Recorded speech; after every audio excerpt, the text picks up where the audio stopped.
자, 성경은 결혼으로 시작해서 결혼으로 끝나는 게 이 성경의 이 구속사의 말씀이에요. 에덴 동산에서 하나님께서 아담과 하와를 두 사람을 부부로 맺었죠. 근데 계시록에서는 어떻습니까? 예수 그리스도와 성도 간에 어때요? 결혼잔치로 결국은 끝내요. 근데 이 창세기에서 결혼은 사실은 어때요? 불완전했고 첫사람 아담은 실패했어요. 왜냐하면 이 아담이 자기의 부인 하나님께서 붙여준 하와가 시험을 받도록 어때요? 그러니까 성경학자들이 이런 의문을 제기해요. 뭐 에덴 동산에 그 당시에 아담과 하와가 있었을 거란 말이에요. 두. 근데 하와가 이 뱀과의 뱀이 하와를 꼬드길 때 도대체 아담은 어디 가서 뭐하고 자빠져 있었냐, 이런 의문을 제기하는 거예요. 저도 그게 참 궁금해요. 에덴 동산이 사실 에덴 동산의 크기가 어떤지는 정확하게는 모르지만 넓기는 했겠지만은 왜 아담이 그때 그 자리에서, 만약에 아담이 그때 그 자리에 하와 곁에 있었더라면 과연 뱀의 그 미혹이 성공할 수 있었을까? 없었을 거라고 저는 생각해요. 그러니까 이 뱀도 아담과 하와가 같이 있었을 때보다는 하와 혼자가 있을 때 어때요? 혼자 있을 때 하와에게 접근해가지고 하나님의 그 선악과에 대한 약속에 대한 의문을 제기하고, 야, 하나님이 말씀하신 걸 믿지 마. 그건 잘못된 거야. 그래서 결국은 어때요? 결국은 선악과를 먹었단 말이에요. 근데 그때 그 자리에 아담이 없었던 건 분명해요. 그리고 이제 하와가 선악과를 따먹고 난 다음에, 그 다음에 이제 하와가 어때요? 아담에게 가서 그 선악과를 따먹도록 이번에는 누가요? 하와가 미혹을 한 거예요. 아담이 그만 따먹었잖아요. 그러니까 첫사람 아담은 실패한 거예요. 네. 하나님께서 붙여준 그 하와가 미혹당하지 않게, 마귀에게 속지 않도록 그렇게 했어야 되는데 그만 그 일을 제대로 하지 못해갖고 하와가 뱀에게 속임을 당해서 결국 자기 자신까지도 어때요? 하나님께 죄를 짓는 그런 큰, 참 엄청난 일이 벌어진 거예요. 그러나 둘째 아담 되신 예수님은 이 땅에 오셔서 그분은 단 하나도 실패하지 않았어요. 예수님의 사역 중에 가장 중요한 게 뭡니까? 십자가 사역이에요. 이게 가장 중요한 거예요. 그러니까 예수님은 그 일을 하기 위해서, 하나님의 그 뜻을 이루시기 위해서 이 땅에 오신 거고, 결국 그 일을 잘 감당하셨어요. 정말 하나도 오류가 없이, 불순종한 거 없이 그 일을 잘 감당하셔서 그 십자가에서 하나님께 영광을 돌린 거예요. 그런데 그것으로 끝난 것이 아니라 이제 가장 중요한 게 뭡니까? 바로 오늘 말씀을 보니까, 거기 보니까, 실제로 보니까 이런 말씀이 나옵니다. 기뻐하고 즐거워하며 그분께 영광을 돌리자. 이는 어린 양의 혼인날이 이르렀고 그분의 신부가 자신을 준비하였으며. 여기서 신부는 누구를 얘기하는 겁니까? 우리 그리스도인 교회를 얘기하는 거예요. 그리고 어린 양은 바로 예수님을 얘기하는 거예요. 그러니까 하나님 아버지께서는 이 어린 양 되신 예수님, 이분을 교회에 어때요? 신랑으로, 그리고 우리 성도들은 예수님의 신부로 삼으신 거예요. 그래서 이 세상 마지막 하나님의 구속사의 가장 영광 주는 정점이 뭐냐? 어린 양 혼잔치. 그래서 우리 성도들이 이제 예수님과 영원한 언약, 혼인식을 통해서 이제 우리는 영원히 그분의 신부로서 이제 주님과 함께 영생을 누리는 거예요. 바로 이 일에 있어서 예수님의 사역은 어때요? 마지막 하나님의 그 구속의 거룩한 계획을 성취하는 거예요. 그러니까 여기서 실패가 없잖아요. 만약에 신랑 되신 예수님이 또 만약에 첫사랑 아담처럼 뭔가 잘못돼가지고 어린 양 혼인잔치가 안 이루어졌다. 그러면 하나님의 구속사는 완성이 안 된 겁니다. 완성이 안 돼. 예수님의 사역은 십자가에서 끝난 것이 아니라 그 이후에 어떻습니까? 결국 이 교회가 예수님의 그 어린 양 혼인 뒷자리에서 그 교회를, 그리스도인들을 순결한 신부로 보존해서 그 자리에 있는 거예요. 그래서 결국은 거기에서 어때요? 영원히 하나님과 함께하고 예수님과 함께하는 그런 영광스러운 것으로 결국 하나님의 그 구속의 모든 일은 이제 결말을 맞이하는 겁니다. 그래서 첫 번째 결혼은 실패했지만 두 번째 결혼은 어때요? 예수님께서 그 결혼을 완성하시고 승리하시고 결국 하나님께 영광을 돌리는 거예요. 자, 근데 6절에 이제 보면은 내가 많은 무리소리 같고 맑은 물소리 같으며 강한 우레소리 같은 것을 들었는데 그 소리를 말하였다. 할렐루야. 주 우리 하나님 곧 전능하신 분께서 다스리신다. 여러분, 하나님이 세상을 다스리신다는 것을 우리가 반드시 매일매일 날마다 잊지 말고, 우리가 혹 세상이 문제가 많고 악인이 막 득세하고 왜 세상이 이럴까 저럴까 그럴 때마다 항상 하나님이 다스리신다. 이걸 우리의 입으로 늘 고백하고 늘 우리 마음에서 어때요?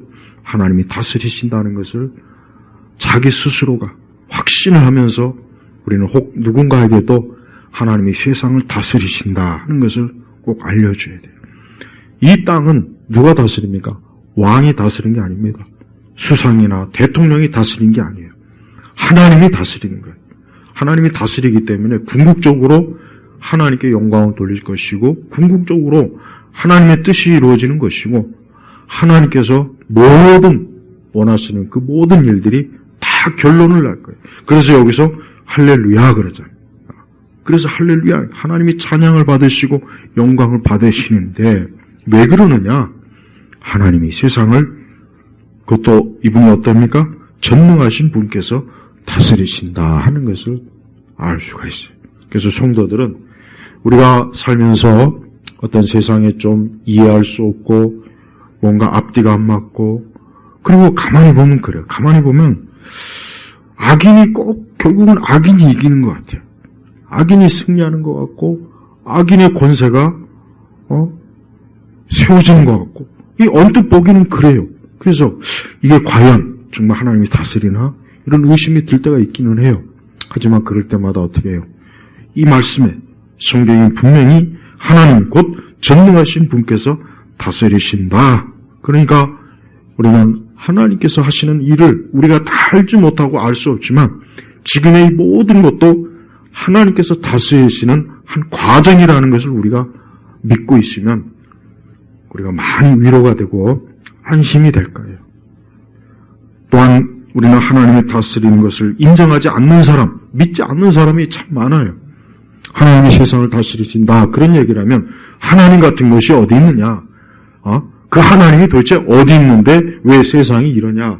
그들은 그런 얘기를 할 거예요. 하지만 그들은 하나님이 계신 거를 안 믿는 거예요. 하나님이 존재하신 것도 안 믿는 사람이 하나님이 다스린다는 걸 믿게 하겠습니까?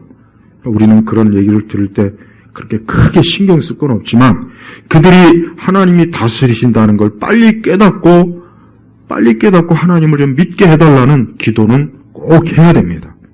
이 땅의 모든 사람들이 하나님이 세상을 다스린다는 것을 안다면 무엇보다도 이 땅의 권세자들이 예수님께서 빌라도에게 뭐라고 하셨습니까? 너의 그 권세는 하늘에서 하나님이 주신 거라 그랬어요. 그러니까 빌라도는 자기의 그 총독의 권세가 로마 황제가 준 것이고 그래서 로마 황제가 자기의 주인이라는 생각을 가지고 있었지만 예수님은 아니다 이거 아니다.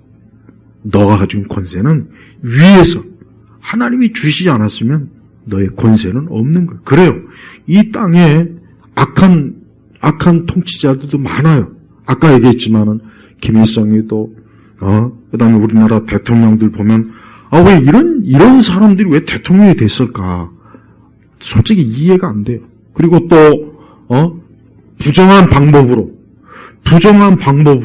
됐잖아요. 부정한 방법으로. 그러면은 우리 믿는 사람일지라도 왜 하나님께서 이 모든 걸 다 아실 텐데 왜 저들이 악한 계략으로 음흉함으로 왜 저렇게 불의한 자가 속여서 저 큰 권력을 얻게 하실까? 근데 그건 몰라요. 뭔가 하나님의 뜻이 있겠죠. 악인도 하나님이 뭔가 쓸 때가 있으니까 악인도 하나님이 뭔가 하나님의 뜻에 맞게 쓰려고 하니까 그들이 불의한 방법으로 혹 권력을 차지해도 그것조차도 뭐예요? 그것조차도 하나님의 허락이 없으면 안 되는 거예요. 마치 빌라도가 예수님께 사형 선고를 내린 것도 빌라도는 자기의 권력과 능력으로 했을 거라고 그는 생각하겠지만 사실 더 큰 근원은 뭐예요? 하나님께서 하게 하신 거예요. 하나님 허락이 했으니까 빌라도도 예수님에게 사형 선고를 내릴 수 있었던 거란 말이에요. 우리는 하나님께서 모든 일에 항상 어때요? 모든 것은 다 하나님에게서 온다는 것을 우리는 알아야 돼요. 그래서 우리는 하나님이 지금도 이 땅을 다스리고 세상을 다스리셔서 어때요? 하나님의 목적과 뜻이 이루어지고 있는 거예요.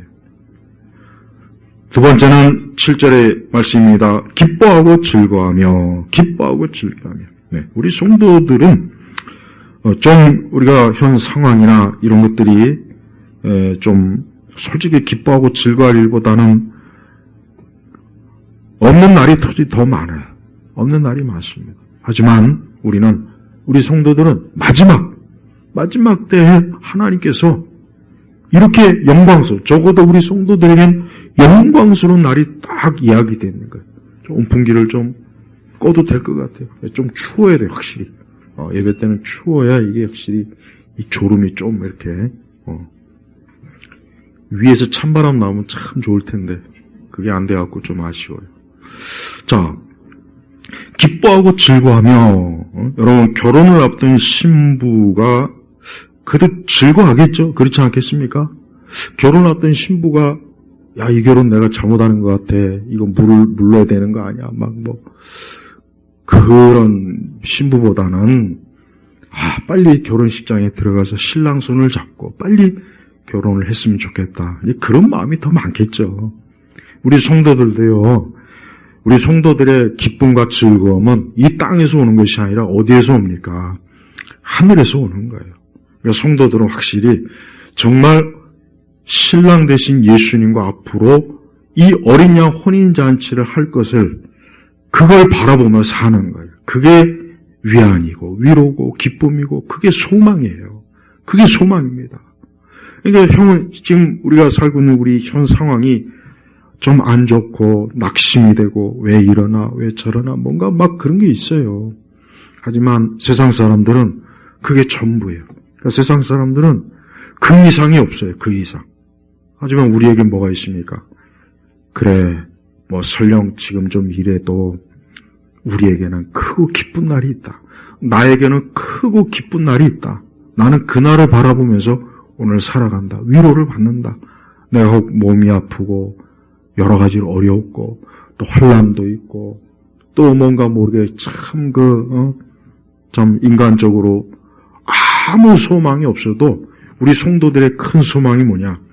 이 어린 양이 있어요. 그래서 기뻐하고 즐거워하며 그분께 영광을 돌리자. 이는 바로 원인이 기뻐하고 즐거워하는 이유가 뭐냐? 어린 양의 혼인날이 이르렀고 그분의 신부가 자신을 준비하였으며 그 신부에게서 빛나고 깨끗한 세마포 옷을 입는 것이 허락되었기 때문이다. 여기서 세마포 옷은 뭐겠습니까? 결혼 예복을 얘기하는 거예요. 근데 이 세마포 옷이 어떠냐면 빛나고 깨끗한. 하나님께서 성도들에게 주신 빛나고 깨끗한 그리스도의 의예요. 이제 더 이상 이때쯤 가면 우리는 이제 조금 더 우리 죄로 인해서 나의 죄성으로 인해서 또 이 세상의 죄로 인해서 더러워지고 고통받고 괴로워하고 그럴 일이 없고 이제 그때 되면 완전히 그래서 빛나고 깨끗한 세마포 옷을 입는 것이 허락되었기 때문에 허락된 거예요. 우리 스스로가 이 옷을 입은 게 아니에요. 우리 스스로가 나의 의와 나의 공로와 나의 착함으로 이 옷을 나는 입을 자격이 있어 해서 내가 확 내 손에서 잡아 뺀 것이 아니라 뭡니까? 하나님께서 옷을 입혀준 거예요. 허락한 거예요. 그래, 너는 이제 그 옷을 입어도 돼. 너는 이제 그리스도로 인해서 의로워졌고 깨끗해졌고 정결한 신부로서의 자격이 있으니까 그 옷을 입어도 돼 하면서 허락한 거예요. 이 세마포옷은 성도들의 의로운 행실이다. 여기서 의로운 행실이라고 하는 건 뭐예요? 이건 그리스도를 통해서 나오는 성도들의 행위를 얘기하는 거예요. 그리스도를 통해서 나오는 것입니다.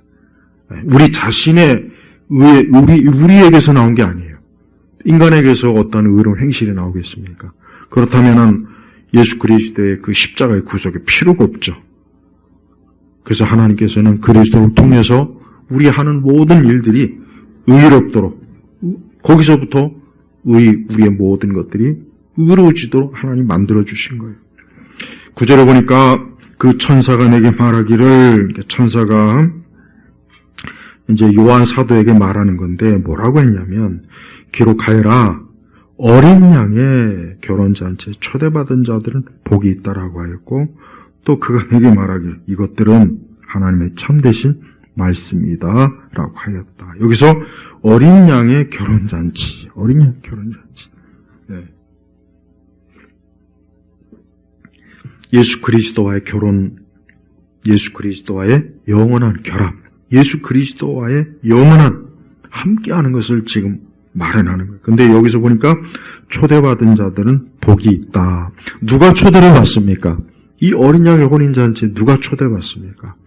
그리스도로 인하여서 의로운 자들이 초대를 받는 거예요. 초대받지 못한 자들은 다 어떤 사람들입니까? 그들은 불의한 자들이에요. 그들은 자기 죄가 씻겨지지 않았어요. 그들은 자기 죄로 인해서 결국은 이 혼인잔치에 참여하지 못하고 영원한 멸망으로 저들은 어때요? 하나님께서 버린 거예요. 내친 거예요. 너는 내 아들의 이 거룩한 결혼잔치에 너는 참여할 수가 없다. 왜 참여 못합니까? 그들에게는 의의가 없었던 거예요. 그들에게는 그리스도의 의의가 없기 때문에 하나님께서 그들에게 어때요? 참여할 수 있는 거룩한 의의 옷이 그들에게는 없었어요. 그러니 그들은 아예 거기에 초대받지도 못하고 참여하지도 못한 거예요. 그 대신 우리 성도들, 그래서 초대받은 자들은 뭐가 있다고 했습니까? 복이 있다 그랬잖아요. 복이 있다 그랬어요.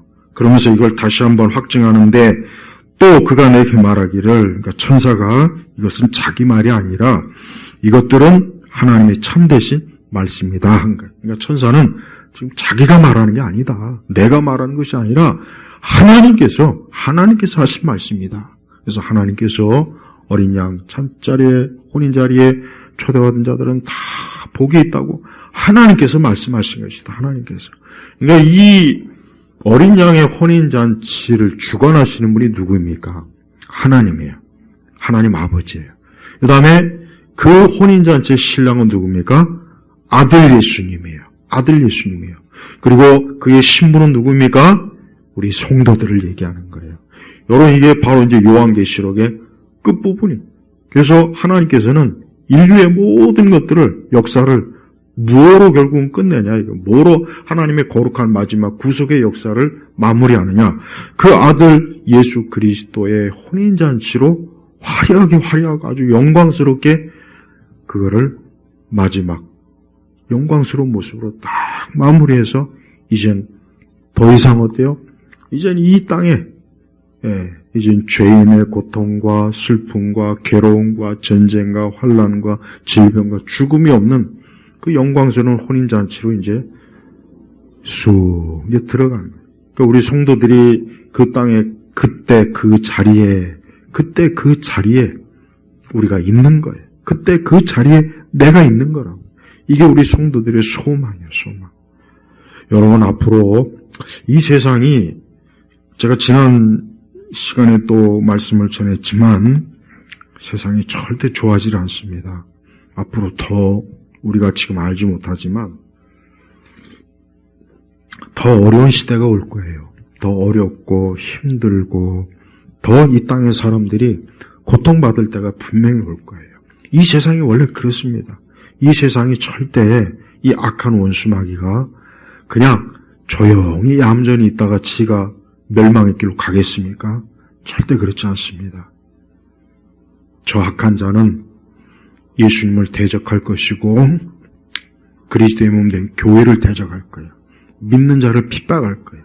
믿는 자들이 믿음 생활하는 것을 여러 형태로 괴롭히고 환난도 주고 고통도 주고 그 믿음을 떠나는 것, 그런 수많은 미혹거리를 계속 퍼부을 거란 말이에요. 그러니까 성도들이 지금은 정말 신앙생활을 잘해야 돼요. 지금은 그냥 평범하게 그냥 교회에 와서 예배드리고 뭐 그러면 되지 뭘 더 필요해. 그냥 그 정도만 할 것이 아니라 정말 앞으로 내가 믿음 생활을 하는 일에 있어서 어려운 때가 분명히 올 것이고 더 어려울 수도 있고 더 힘들 수도 있다. 그럴 때 내가 예수님을 믿는, 내가 그때 무엇을 가지고 힘을 낼까? 내가 그때 무슨 소망을 가질까? 여기에 소망을 가져야 되는 거야. 그래, 내가 지금 이렇게 어렵고 힘들고 내가 혹 모든 사람들한테 내가 버림을 당하고 외면을 당하고 내가 있는 영역에서 혹 쫓겨난다 할지라도 나는 어린 양 혼인잔치에 초대받은 사람이야. 난 거기에 들어갈 거야. 난 거기에서 영광스럽게 나는 주님 곁에 설 거야라는 이 믿음을 꼭 가져야 됩니다. 이게 궁극적인 소망이에요. 우리에겐 다른 소망이 없습니다. 우리에게는 이 땅에 그저 잠깐 주어지는 좋은 일, 뭐 기쁜 일, 그거는 그냥 정말 잠깐이에요. 그거는 영원하지가 않아요. 젊음도 쇠퇴하고, 우리의 건강도 쇠퇴하고, 결국은 모든 사람이 다 보세요. 죽음으로 끝나잖아요. 죽음으로 끝나잖아요. 어제도 어떤 유명한 가수가 보니까 죽었더라고요. 봐요. 세상에 유명한 사람도 죽어요. 권력 있는 사람도 죽습니다. 똑똑한 사람도 죽고, 좋은 직장 다닌 사람도 죽고, 그렇게 대단한, 영원할 것 같은 사람도 결국은 다 죽음 앞에 무릎을 꿇잖아요. 그게 사람의 마지막이에요. 누구나 것 없어요. 하지만 우리 성도들은 어떠한 소망이 있습니까? 우리는 그 죽음이 끝이 아니라 나는 내 신랑 되신 예수님. 이 어린 양이 뭡니까? 어린 양. 어린 양은 구약에서 보면은 제사 때 속죄 제물이에요. 그래서 이 어린 양이라고 하는 것은 그 어린 양이 결국은 나의 죄를 대신해서 희생당하는 게 이 어린 양이 주어진 어떤 사명, 운명이라 할 수도 있고 사명이라 할 수도 있어요. 근데 그 어린 양이 결국 누구를 살리기 위해서 그 자리에 섰느냐? 나를 살리기 위해서 쓴 거예요. 나를 살리고, 그리고 나를 살릴 뿐만 아니라 어때요? 나를 그 신부의 자리로 딱 세워줘서 나를 영광스럽게 신부로서, 우리가 하나님의 자녀도 영광스럽고 또 그리스도의 신부가 되는 것도 영광스러워요. 그러니까 성도는 영광스러운 일밖에 남질 않았어요. 그러니까 성도가 이 땅에서 잠깐 겪는 환난이나 어려움을 잘 이겨내세요. 그리고 절대로 성도는 이 세상을 따라가면 안 됩니다. 세상이 좋아서 이 보이는 세상이 너무 좋고 보이는 세상이 전부인 것 같고 그렇게 하다가 세상으로 갔다가는 그건 마치 꼭 뭡니까? 롯의 처와 똑같이 되는 겁니다. 롯의 처와. 네. 롯의 처가 얼마나 어리석습니까? 천사의 인도를 받고 끝까지 앞만 보고 갔어야 되는데 분명히 그 뒤돌아보면 안 되는데 그 뒤를 돌아봤다는 것 자체가 뭐예요? 그거는 그 마음이 어때요? 세상을 사랑하는 마음, 세상을 좋아하는 마음. 아니 저기에 내 좋은 것이 다 있는데 아니 저걸 두고 갈려니 앞 같기도 하고 저건 누려보지도 못했는데 어떻게 할까? 그런 마음속에 돌아봤지 뭐 때문에 돌아봤겠습니까? 근데 그게 바로 잘못된, 그게 하나님이 싫어했던 거예요. 그래서 롯의 처는 거기서 그만 굳어버렸어요. 거기서 그만 돌이 돼버린 거예요. 얼마나 안타깝습니까? 예수님도 그 말씀의 경고의 교훈을 주셨어요. 그건 오늘 우리에게 주신 거예요. 우리는 앞으로 이 땅과 세상은 다른 것이 아니에요. 여러분 세상은 딱 하나예요. 하나. 믿는 성도들을 그리스도에게서 돌려놓는 게 이 세상이 하는 모든 일의 결정체예요, 결정. 그 궁극적인 목적이 이거라니까요. 그러니까 사실은 세상이 좋아도 우리에게는 영적으로 좋은 게 아니에요. 지금 세상이 너무 좋아. 그냥 아무 일도 없고, 재난도 없고, 위험한 일도 없고, 마냥 좋아. 그게 과연 좋은 걸까요, 사실? 좋은 게 아닙니다. 솔직한 얘기. 왜? 영적으로 무뎌지거든요. 영적으로 무뎌져요. 기도할 일도 없고, 하나님 앞에 막 매달릴 것도 없고, 막 하나님을 막 바라봐서 도움 구할 것도 없고, 모든 게 다 그냥 잘 되고 있는데, 굳이 하나님 의지할 게 뭐가 있나. 이게 좋은 게 아니라고요. 그래서 성도들은 차라리 좀 어려워도, 물론 그 참 좋은 건 아니지만, 어려워도 내가 막 하나님 찾고 구해야 되고, 하나님 의지해야 되고, 하나님께 도움을 구해야 되고, 막 하나님께 달려오는, 그게 사실은 굉장히 좋은 거예요. 그래서 성도들이 외적 환경이 나쁠 때, 그때 낙심하지 말고, 불평하지 말고, 오히려 그때, 내가 오히려 이럴 때가 하나님을 찾기가 더 좋다. 오히려 이럴 때 내가 하나님 찾는 게 더 내게는 유익하겠구나 하고, 그렇게 생각을 다른 관점으로 바라보면 좋아요. 하나님은 그걸 기뻐하시는 거예요. 이스라엘 백성들이 광야에서, 사실 이스라엘은 하나님이 잘 돌봐주고 있어요. 그렇게 큰 어려움이 없다고요. 근데 이스라엘은 왜 조금 어려우면은 자꾸 하나님 원망하고 그러잖아요.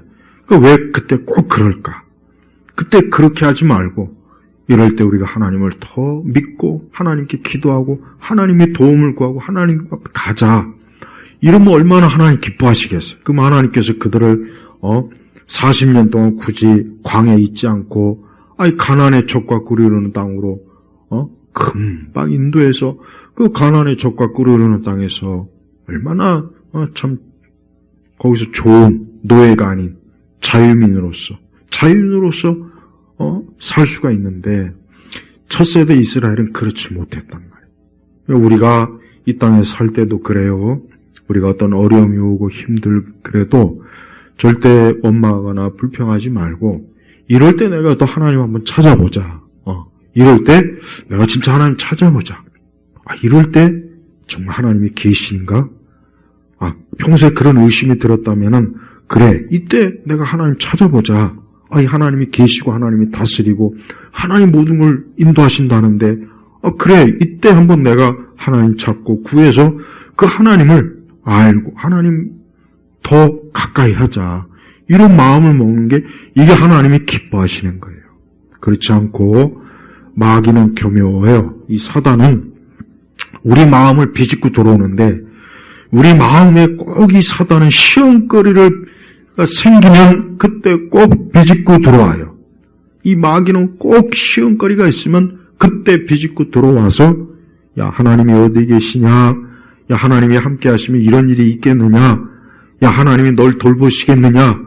하나님이 너의 기도를 들으시겠느냐? 하나님께서 지금 너와 함께 하시겠느냐? 그런 의심을 계속 의심의 씨앗을 뿌려가지고 결국 우리로 하여금 하나님에 대해서 원망하고 불평하고 의심하고 불신앙의 길로 자꾸 빠지게, 그게 꼭 마귀가 하는 일이 꼭 그래요. 그러니까 그럴 때 정말 자기 자신을 잘 말씀에 굳게 매어가지고, 이런 것들은 다 이게 마귀가 주는 거야. 이 사단이 지금 나로 하여금 하나님을 의심하게 만들고 하나님의 사랑을 의심하게 만드는 아주 교활한 일이야 하고, 그때 좀 믿음을 온전하게 가져야 되는 거예요. 그리고 또한 그리스도의 신부는 신랑을 위해서 자기 자신을 잘 가꾸는 게 이게 제일 중요한 겁니다. 우리 여성분들은, 결혼하신 분들은 알겠지만 한번 생각해 보세요. 신랑을 위해서 내가 준비하고 꾸미고, 남자들은 대충 하고 나오잖아요, 솔직히. 그러니까 여자들이 얼마나 많이 꾸며야 된단 말이에요. 그거 왜 그러겠습니까? 신랑을 위해서 하는 거예요, 신랑을 위해서. 신랑을 위해서 하는 거예요. 마찬가지예요. 우리 성도들은 그리스도, 우리 예수님의 신랑 대신 그분을 위해서 내가 지금 계속 가꾸는 거예요, 가꾸는 거. 성도들의 삶은 그리스도를 위해서 가꾸는 게 그게 성도들의 삶이에요. 우리의 마음, 우리의 생각, 우리의 태도, 모든 걸 다 뭐예요? 신랑에게 맞추는 거예요, 신랑에게. 신랑에게 맞춰야 돼요. 신랑을 자기에게 맞추라고 하면 안 돼요. 우리 그리스도인들은 신부는 신랑 대신 예수님에게 자기를 맞춰야 돼요.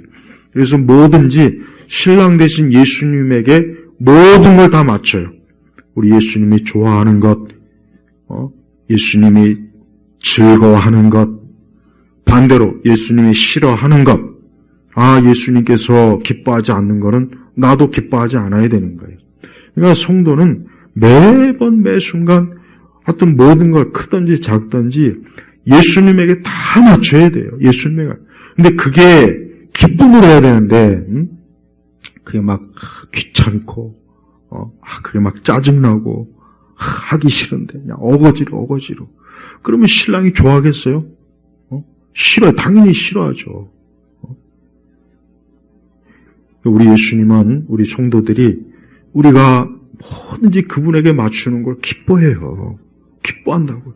그게 우리 예수님의 기쁨이에요, 기쁨.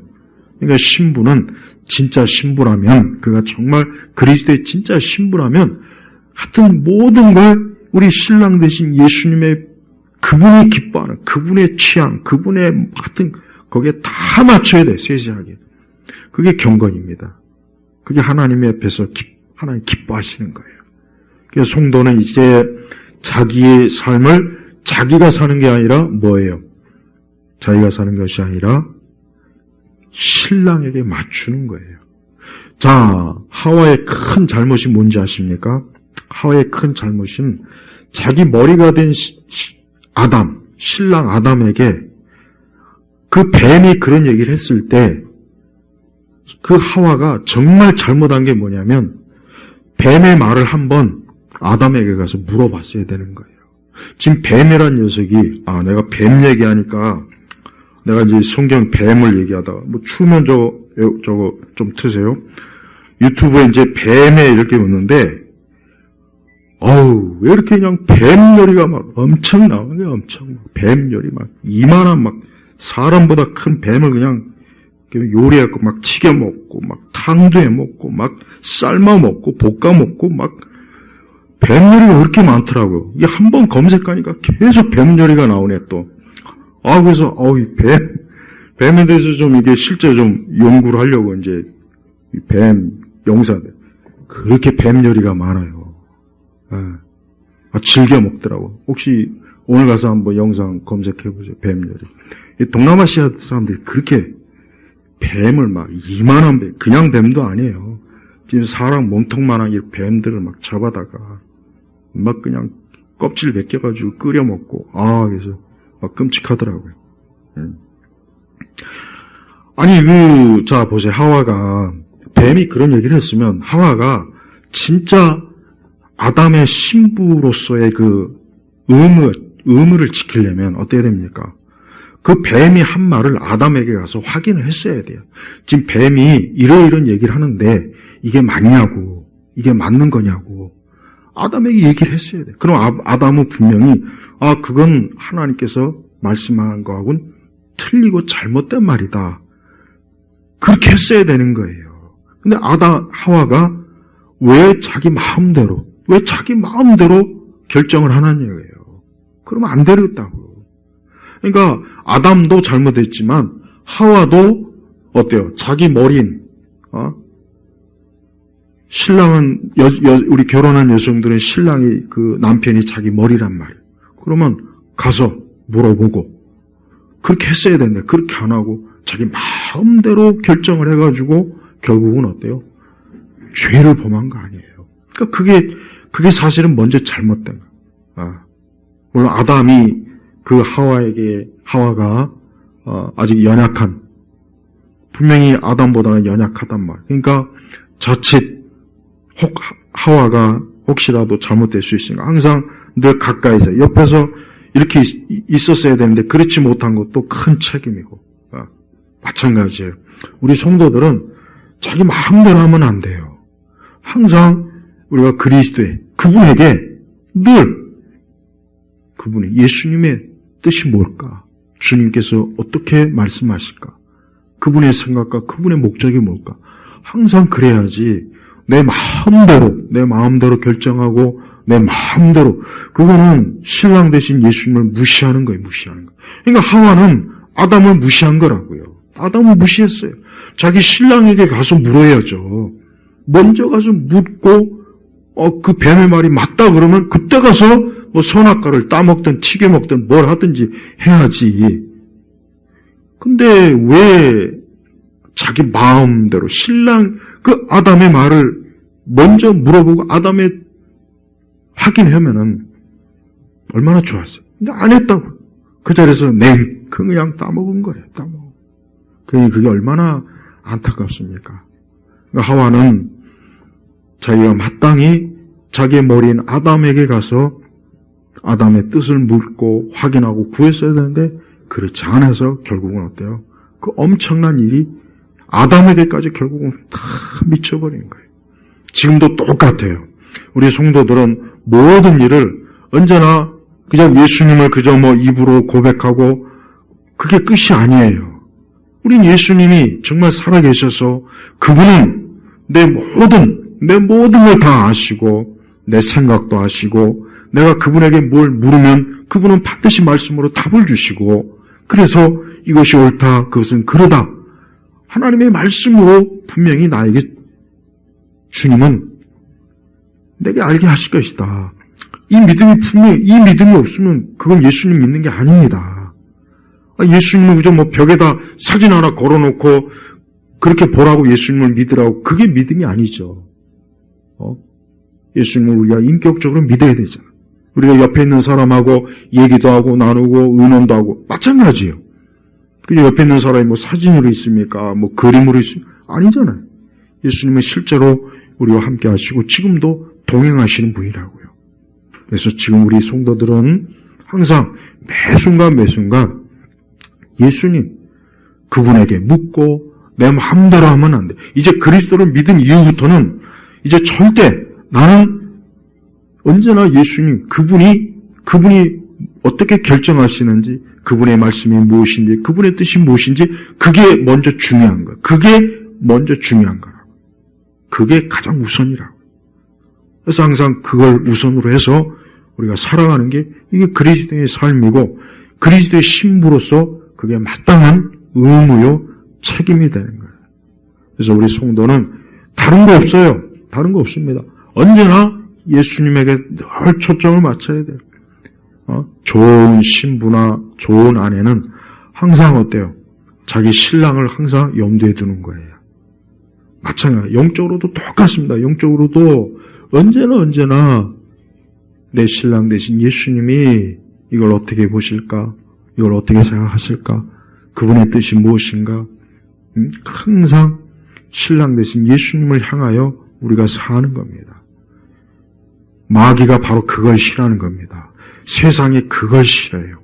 세상은 다른 걸 싫어하는 게 아니라 우리 사람들이 하나님의 아들 예수 그리스도를 향해서 사는 것, 이걸 마귀는 이걸 엄청나게 회방하고 미혹하고 유혹하고 떠나게 만들고 우리가 주님 사랑하는 것이 아니라 세상 사랑하게 만들고 마귀가 하는 짓은 결론은 항상 그거란 말이에요. 결론은 늘 그거예요. 복잡한 것 같지만 다른 게 아니에요. 사람들이 예수님을 멀리 떠나는 거. 그게 마귀의 최고의 기쁨이에요. 그 기쁨이에요. 이단들이 왜 저렇게 설치됩니까? 이단이 결국 하는 일 뭐겠어요? 한번 곰곰이 생각해보세요. 각종 이단이 많지만 딱 하나예요. 예수님에게서 떠나게 만들잖아요. 결국 이단에 빠지면 결국 예수님을 안 믿게 만들어요. 결국은. 그래서 교주를 따라가고 이상한 거 따라가서 이상한 잘못된 그릇된 영적 생활을 하게 만들고. 그러니까 마귀가 배후에서 역사하니까 결국 우리로 하여금 신랑 되신 예수님을 떠나게 만든다고. 그래서 우리 성도들은 무엇이 됐든 나의 신랑 되신 예수님을 더 가까이 하고 그분을 사랑하고 그분의 마음에 들고 그분을 흡족하게 여기고 그분을 막 기쁘게 하고 이게 성도의 일입니다. 다른 거 없어요. 다른 거 없습니다. 이 신앙은 바로 그겁니다. 우리는 세상의 모든 일들을 언제나 우리 예수님, 그리스도, 그분의 관점으로 보고 그분의 뜻으로 모든 걸 비춰보면은 분명히 모든 일에 있어서 어때요? 어둠과 빛을 잘 분간할 수가 있어요. 마지막 때 우리의 최고의 기쁨과 소망과 큰 위로와 안전이 뭡니까? 이 어린 양 대신, 그래서 여기서도 어린 양의 결혼잔치에 초대받던 자들은 복이 있다. 반대로, 그러면 이 어린 양의 결혼잔치에 초대받지 못한 자들은 뭡니까? 저주예요. 저주란 말이죠. 저주. 이거 무서운 거예요. 무서운 거란 말이에요. 저는 사람이 죽으면, 야, 저 사람이 지금 하나님 곁에 갔을까? 아니면, 심판, 앞으로 멸망의 심판을 받으려고, 흑암의 자리에 갔을까? 늘 그게 궁금합니다. 그게 궁금해요. 그리고 그게 이제 끝이란 말이에요. 우리도 마찬가지. 내가 오늘 그리스도를 믿고 하나님 믿는 게, 이게 지금 잠깐 이 땅에서 그 문제로 끝나면야 상관없지만, 이게 내 아주 영원한 것과 관계되는 일인데, 내가 오늘 예수님을 믿는 이 일을 내가 하찮게 여기거나 이걸 별거 아니라고 여기면 안 되겠구나. 내가 결혼잔치에 초대받고 그분과 함께하는 게 이게 내 낙인데, 내 인생의 가장 궁극적인 낙인데, 내가 이걸 얻지 못하면 지금 여기서 이 모든 게 무슨 소용이 있겠냐. 아무 소용이 없잖아요. 아무 소용이 없잖아요. 우리 성도들은 지금 오늘 이 말씀을 들은 이 순간에 다시 한번 나는 이 어린 양의 결혼잔치에 초대받은 자인가? 나는 이 어린 양의 결혼잔치에 초대받은 자인가? 다시 한번 좀 생각해서 내가 예수 그리스도를 믿는가? 나는 그분이 나의 신랑이요, 나의 구세주요, 이분이 나의 주인이시요, 이분이 나의 모든 내 모든 일의 궁극적인 정말 사랑의 대상인가 하고 다시 한번 예수님에 대해서 믿음을 다시 한번 가지셔야 돼요. 다시 가지셔야 돼요. 이 어린 양의 결혼잔치에 초대받지 못했다면 어떻게 되겠어요? 그 자리에 내가 없다면, 내가 그 자리에 지금 없다면 내가 어디에 가 있겠습니까? 흑암의 자리에 가 있는 거예요. 오늘 예수님 안 믿은 사람이 죽으면 어디 가 있는지 아십니까? 앞으로 그는 이제 최후의 멸망의 심판 당할 그때까지 지금 대기하고 있는 거예요. 그때까지 흑암에서 대기하고 있는 거예요. 그러나 그리스도를 믿는 자는 구원받은 우편 강도처럼 신랑과 지금 예수님과 함께 지금 있어요. 함께 평안하게 안식을 누리면서 이제 곧 있을 진짜 앞서간 성도야말로 이제 곧 있을 그 혼인잔치를 지금 준비하고 있는 거 얼마나 좋겠습니까? 그들이 지금 우리보다 훨씬 더 좋죠. 우리보다 더 지금 엄청나게 좋은 상태에 있는 거예요. 그래서 믿고 지금 주님 곁에 간 사람은 이제 혼인잔치 그날만을 지금 학수고대하고 있는 거고, 이 땅에 있는 우리 성도들도 마찬가지긴 해요. 그러나 믿지 않는 자들은 여기 살아있는 사람이 아직 하나님의 뜻이 모르니까 그건 말할 수 없지만, 믿지 않고 죽은 사람은 앞으로 지옥을 갈 그 최후의 마지막 심판 때까지 잠깐 지금 머무는 거란 말이에요. 그러니까 그들의 상태가 지금 어떤 상태가 있습니까?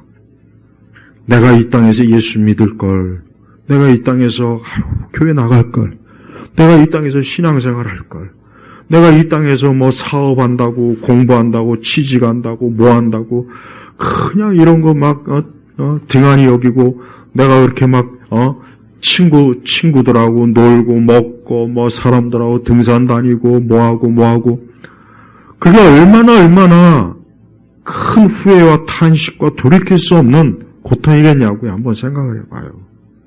그러니까 사람들이 어리석은 거예요. 사실 우리 사람들이 가만히 보면은 그냥 그 한순간만을 생각해요. 그 한순간만 생각하는 거예요. 한순간. 근데 뒤돌아보면 아유 왜 그랬을까 그런 생각이 들잖아요. 근데 그게 영원한 처소에서 만약에 그랬다면 이거는 정말 말로 다 할 수 없는, 이건 물릴 수도 없고 이건 다시 뒤돌아갈 수도 없고, 어린 양에 초대받지 않는 자들은 그건 뭐라고 표현을 못할 만큼 무서운 거예요. 그러니까 여기서 초대받은 자는 복이 있다 그랬지 않습니까? 오늘 이 시간 우리 예일교회 성도들은 여기 있는 분들 한 분도 이 어린 양의 이 혼인잔치에 없으면 안 돼요. 모두가 있어야 돼요. 오늘 예배당에 있는 분들은 다 있어야 돼요. 어린아이도 우리 장년들도 다 있어야 되는 거예요. 다 있어야 돼요. 그때 그 자리에서 다 있어야지 한 분이라도 만약에 빠지면 얼마나 안타깝겠습니까? 예? 지금 이 세상이 아무리 뭐 이런다 저런다 해도 일단 제일 중요한 것은 우리 성도들한테 중요한 것은 영원한 영생, 그게 제일 중요한 거예요. 이게 가장 중요한 겁니다. 이게 해결 안 되면 나머지 것들은 그냥 일시적인 것들 뿐이에요, 사실은. 이 땅은 언젠가는 우리 주님께서 이래는 다 이제 끝날 거란 말. 멀지 않았어요.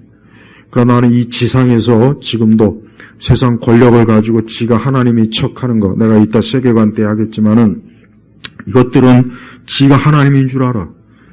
지가 가지고 있는 부와 권력을 가지고 자기가 마치 세상을 다스리는 걸로 알고 있단 말이에요. 이 자들은. 근데 성경에 뭐라 그랬어요? 하나님이 다스린다 그랬다고요. 일론 머스크가 다스린 게 아니에요. 트럼프가 다스린 것도 아니고, 저 중국의 저 곰돌이 시진핑이 다스린 것도 아니에요. 착각하면 안 돼요. 근데요, 이 땅에 있는 이 자본과 힘이 많은 사람들은, 이 자들은 자기들을 굉장히 마치 하나님으로 알고 있어요. 이 사람들의 의식구조, 의식구조는 그래요. 진짜 그렇습니다. 이 사람들은 일반 이 사람들을 그냥 노예로 여깁니다. 진짜 그렇게 여겨요. 그래서 그 사람들이 이 사고방식은 달라요. 진짜 다르다고.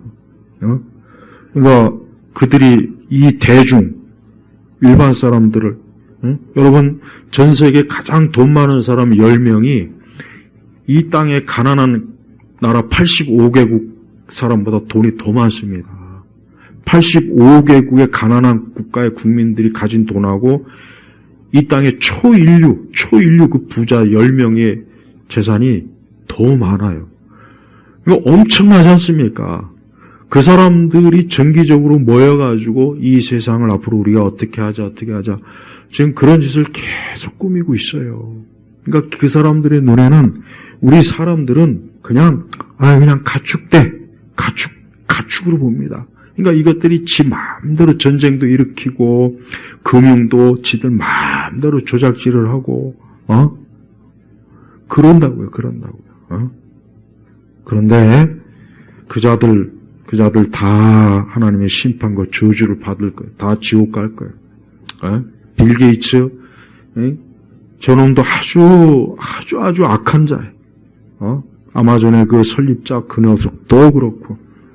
하여튼 지금 이 세상을 지들 마음대로 주물럭거리는 인간들은 하나님이 얼마나 무섭고 두려운지를 앞으로 계속 그딴 식으로 가다간 하나님의 심판대에 설 거예요.